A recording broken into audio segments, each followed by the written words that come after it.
Welcome to Truck Chat, an interview series from Work Truck. I'm Lauren Fletcher, Executive Editor of Fleet, Trucking, and Transportation at Bobit, and I'm here to chat about a concern on everyone's mind, truck production and order fulfillment. Today's episode is sponsored by Isuzu Commercial Truck of America, and chatting with me is the man with the longest title in Fleet, Shaun Skinner, President of Isuzu Commercial Truck of America, President of Isuzu Commercial Truck of Canada, and Executive Officer of Isuzu Motors Limited. So let's jump in. Did you know that this year was Isuzu's highest build plan in history for all of its models? With ongoing supply chain shortages and concerns surrounding new truck orders, Shaun is here today to share with us more about what Isuzu's doing to continue to meet fleet ordering needs. Plus, I'm excited to learn a little more about Isuzu's transition to EVs. Welcome, Shaun. Thank you, Lauren. Good to see you again. Oh, I always love having you on here. I'm excited about this topic today.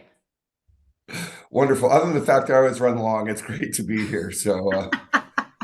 Well, everybody loves to watch it. Let's talk. Can you provide me an overview right now of Isuzu Commercial Truck America's current truck production status and how it's evolved compared to some of the previous years? Sure. Let's start with versus last year's. I think everybody knows there were a number of challenges. So beating last year is probably not going to be the greatest accomplishment of our career here. But versus last year, with some of the supply chain issues and logistics issues that we faced, our production in most cases is going to be up over 40% versus where we were last year. If you take the high watermark from where we were previous to that, we're going to be close to 30% higher than our best year of production ever before. So no matter how you slice it, N diesel, N gas, F series, this year will be the highest year or the high watermark for us in all three of those categories, and a long shot ahead of where we were last year. So, this year is the highest build plan in Isuzu's history for all models. Can you elaborate a little bit on what's been contributing to this significant increase in production? Yeah, I think that there's probably a number of factors. To keep it probably simplified for everybody, I think probably it's easy to focus on what I'm going to consider to be two major ones for that. And I think that it's probably pretty straightforward. With a big reduction in supply chain challenges and logistic challenges, we have much better cadence now with our build and shipment of the product. Now, there's still some of those that exist, and I think you hear that from most OEMs. I don't think we're completely out of the woods, but I would consider we have achieved a much better cadence with that. And we have people in every area, whether it be supply chain, the team at the production, at the plant, processing at the ports that we have, shipping, etc. They have all worked to improve their performance in those areas. And it's funny, every time one of them improves, it kind of shows weakness in the other. So you got to kind of move forward. And I think everybody is trying to do it in the most efficient way possible, which allows us to increase the amount of production that we have. But if you can only produce it and you can't get it out there, that's a problem for everybody. So we're able to produce it, ship it, get it to the dealers. And I think that we have much better, momentum and cadence with that. Also knowing, Lauren, that there's big demand in the marketplace and that there was huge pent-up demand, it allows you to keep your foot firmly planted on the accelerator pedal, that you keep moving forward at a very rapid clip. Because while I think there's some concerns about maybe what's happening with the economy, we haven't seen a real lift in demand for the commercial, in our segment, really class 3 through 7. We've seen that continue to be high. So having the confidence and looking at what the economic forecasts are have allowed us to really keep the momentum going and not back off any of that. So knowing that we've been able to improve the processes and knowing that there is a promised land that we can get to, that the customers are still needing the trucks, the dealers are still ordering everything that we can build, that allows us to really keep that momentum going forward. So you touched on this a tiny bit just now, but with that demand still outstripping supply, how else is Isuzu Commercial Truck of America addressing the challenge of meeting these customer needs and expectations that they have for their trucks? And I think right now what's interesting for us, and we want to be careful about it because I think it may be an indication that really you can read more into than you should, is our dealer stock that our dealers have currently is higher than it's ever been in the history of the company. So our ability to build right now and provide the dealers the stock that they require, we've never been, like I said, we're at record level, never built as much as ever before. part of the challenge we're facing right now is the body companies, and I know that, for so long the OEMs were a big problem with the body companies. We say we would ship stuff, we wouldn't. They got kind of, I think, out of their rhythm with things, and I think now they're trying to play catch up. So you've got all this stuff that's kind of building up there. So I think what we're looking at, and as odd as this may sound, we're just going to continue to build, I think, at the highest level we can until we start to see us reach a point where we think we're getting close to saturation or have reached saturation. So if you look at the rate we're building right now, it far exceeds what we're able to retail as an organization and what our dealers are. And we know that if we go on for too long at those levels, that the stock will probably creep up to levels that I think will start to, I don't want to say scare everybody, but I think you just get to a point where there's only so much you can absorb. And so I don't think we're there yet, and we're not going to back off, but I think we're watching where we get to that level. And I do believe with some, it's hard to predict, but I would hope by the time we maybe get to the point next year, middle of the year, that we'll be at a point where we can start to get to much more efficient order to delivery times and have much better, estimates of timing for the dealers and for the customers. Because I think the body companies will get better. We're already getting better. And so I think that that may not be an exact answer to your question, but I think it shares with you that I really do see improvement coming in that area. And I don't know that we want to build any faster than we are, because we're stressing all our systems already. And I think we will reach a point of saturation somewhere down the road here. No, that makes sense. And I think, one of the things you brought up is a really good point, that there is a definite number of people and touch points that have to go into these vehicles. It's not just a consumer walking into a lot and picking up a truck. They do need to have upfits and body work and other things done before that truck can actually go into their own hands. So there is a lot more going on in this process than just the truck production itself. Absolutely. And when you start to think about it, all the level of customization and all the different components, and all it takes is one or two components that you can't have either from the OEM or the body company, and it's going to delay the delivery of that product. So, you've got a pretty, what I would call long, I don't want to call it supply chain, but really production chain that includes, an OEM building the truck, but also a body company doing that, and all the logistics that run in between that. So it is more complex, in many ways than just the delivery of a vehicle that's ready to go once it arrives at the dealership. And unfortunately, in the commercial truck segment, that's not the case. No, I love it. So, one exciting development for 2024 is the introduction of electric vehicles. Can you share some more insights into Isuzu's EV plans and how they're aligning with the company's commitment to sustainability and innovation today? That one is a big yes, because that's probably one of the bigger, the more frequently asked questions right now. So I'd love to discuss that.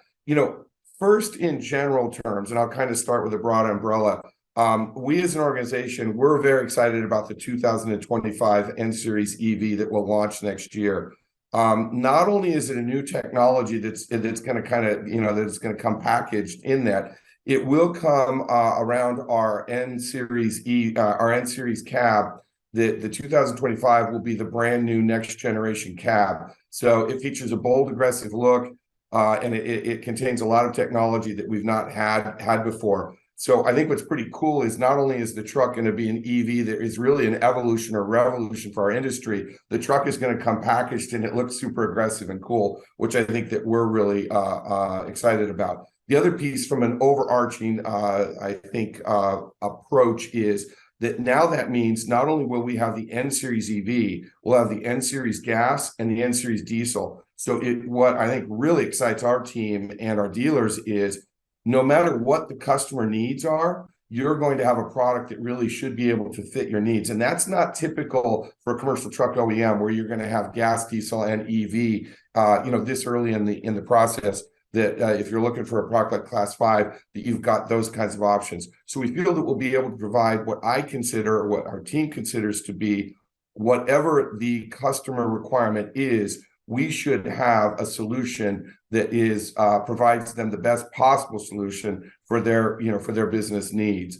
As you focus just on EV, we know that our market is changing rapidly, and some people believe, and I don't disagree, that this is more of a revolution than an evolution in our industry. And so customer needs, whether it be from a regulatory standpoint or from customer demands where they have to have zero emission solutions. That's a critical part of their carbon neutrality goals.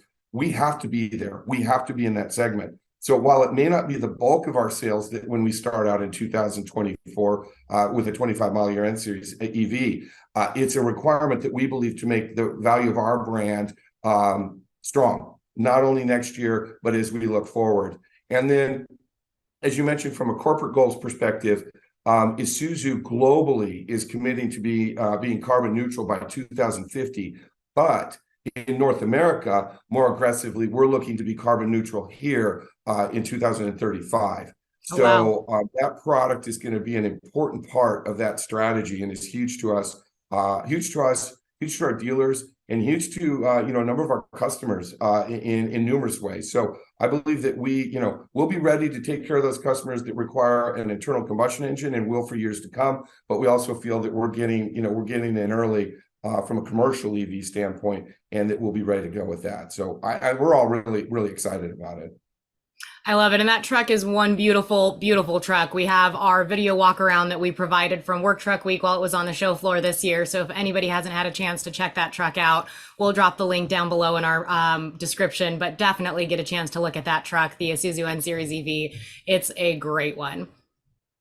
Thank you. You know what? Thank you for the plug too on that. We love it. All righty. So, considering the introduction of EVs into your product lineup, how will Isuzu ensure a smooth transition for their customers and their dealers regarding service, maintenance, and support? You know what? That's a really good question, and I think one that probably is as a concern to anybody that is considering a truck like this. One thing I will say, and this is a plug, and it's shameless for me to do it, but I'm going to anyway, is one of the things that I think we have working for us well is that we're an established OEM who have a really good reputation in the commercial truck segment, that we're going to have a dealer body that will be able to stand behind it, and that you have an established service network that will be there, I think is going to be a huge benefit to us when you look at the distribution and the after sales service of the product. That really gives us kind of a leg up, I think, versus a lot that will be trying to enter the market with that. So knowing that piece, we're working closely with our dealer council to establish some dealer standards as it relates to the addition of the EV product to our portfolio. And this is just from not only how you service it, because there's safety issues involved with that, there's technological issues involved with that. We've got two really beautiful training centers, one on the East Coast, one on the West Coast. Our team there has been working already for probably a couple of years to establish. They've been working on training on how they can make sure that as we start to bring dealers in to train them on servicing the product, not only from how do you technically service it, but how do you make sure that they do in a safe manner, that it doesn't put them at risk, because this is a whole new ball game. This is a whole new ball game for people that are dealing with it, because you have to take this and respect it. You have to take it seriously and respect it, because that can be, I think, terribly difficult. So we're working with council not only on issues of making sure that there's standards for the dealers, but internally we've been working, and probably have had a task force in place for about 18 months that's been working on how do we establish the tools that will help them, like a cost of ownership calculator. How do we make sure that we're going to have the tools available where you're looking for what subsidies and programs are available in market areas, so that we can have that when we really get to the nuts and bolts of getting this out in front of everybody here, which will be very shortly, that we can launch the necessary tools to help them around the board, and get our team trained to make sure that they can help them with that. So another part of it is going to be, Lauren, that'll be interesting, is I like to use the term, we don't have to boil the ocean on this one. It's not like we have to go out and every dealer has to be trained immediately, because if you look at like the state regulations and some of the regulations that are going to occur, ACT and ACF are really going to only affect California in 2024, and then we're going to kind of start from there. So we'll be able to focus on things as states like California and maybe some metropolitan areas like in New York, where we can start to work with dealers there, and we won't have to train everybody in some of the areas that probably aren't driven as much by what I would call it the punitive regulations that are going to be out there. And so we're going to learn along the way with that. We'll learn how to improve the processes, but it'll also allow us time to kind of stair step into everybody being ready to go. So we know where we have to focus our energies in the beginning, and I think there'll be a lot of lessons that we can integrate that we learn along the way. So while I know that we're going to have many challenges, and EV is going to be one of them, but I feel that we have a huge opportunity that's going to help our overall, I would say, overall value of the brand in the marketplace, because we'll really have all bases covered. I love it. Shaun, thank you so much for taking time out of your busy day to talk with us and share these insights and just help our audience better plan for their future. My pleasure. It's always a great opportunity to get out and talk to you. Always love visiting with you, but also I hope these messages do get out to not only our dealers, but to our customers and any of those people who are considering the brand, because I think, like I said, while there's numerous challenges, I've never felt better about where the opportunities lie for Isuzu as we look forward. Well, thank you. And thanks to all of you who tuned in today to today's episode of Truck Chat, sponsored by Isuzu Commercial Truck of America. For more info on Isuzu or to see more episodes of Truck Chat, check out the links below. And don't forget, hit that subscribe button so you don't miss a single episode. Till next time.